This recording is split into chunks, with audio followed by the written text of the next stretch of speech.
चवरा कस्बे के मोरिंडा धाम में चल रही श्रीमद् भागवत कथा में रविवार को चौथे दिन कथावाचक आचार्य दिनकर महाराज ने गजेंद्र मोक्ष, समुद्र मंथन, राजा बलि चरित्र, वामन अवतार, राम अवतार, कृष्ण अवतार के प्रसंग का वर्णन किया है। कथा में यजमानों द्वारा पूजा अर्चना की गई है।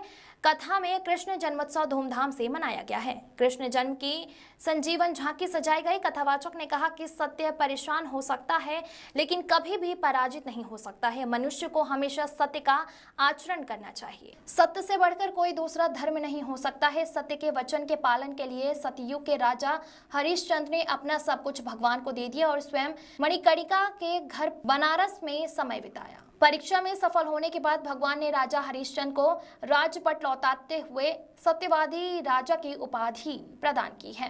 कथावाचक ने कहा कि हमारा जीवन कठपुतली की तरह है। जैसे कठपुतली का नृत्य दिखाने वाला मदारी अपने अंगूठे से धागा बांधकर उसे नृत्य कराता है लेकिन धागा दिखाई नहीं देता है, इसी प्रकार परमात्मा भी संसार के सभी प्राणियों को नचाता है लेकिन वह हमें दिखाई नहीं देता है। परमात्मा हमें कभी राजा, कभी रंक तो कभी फकीर बना देता है। यह हमारे स्वयं के कर्मों पर निर्भर करता है। बीच बीच में नंद के घर आनंद भयो जय कन्हैया लाल की जैसे भजनों की रंगारंग प्रस्तुतियों पर श्रद्धालु थिरक उठे। महाआरती के बाद उपस्थित श्रद्धालुओं को प्रसाद वितरित किया गया है। मंदिर कमेटी द्वारा श्रद्धालुओं के कथा स्थल तक आवागमन के लिए वाहनों की व्यवस्था भी कर रखी है।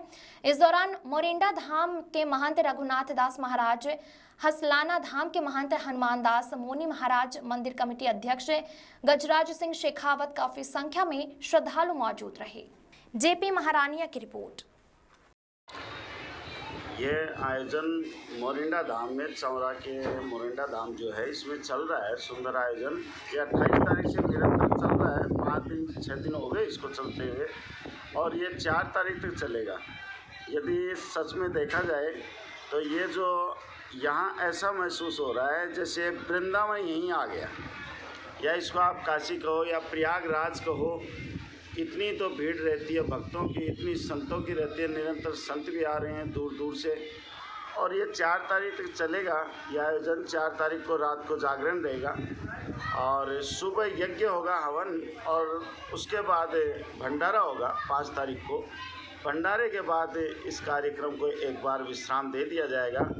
गंगा दशहरा का खूब ही आनंद में यहाँ विशेष प्रोग्राम रहता है। जहाँ तक आप सुन रहे हैं वहाँ तक प्रयास करें यहाँ पहुँचने का और सभी लोग पहुँचें, आनंद लें और अपने जीवन को धन्य बनाएं।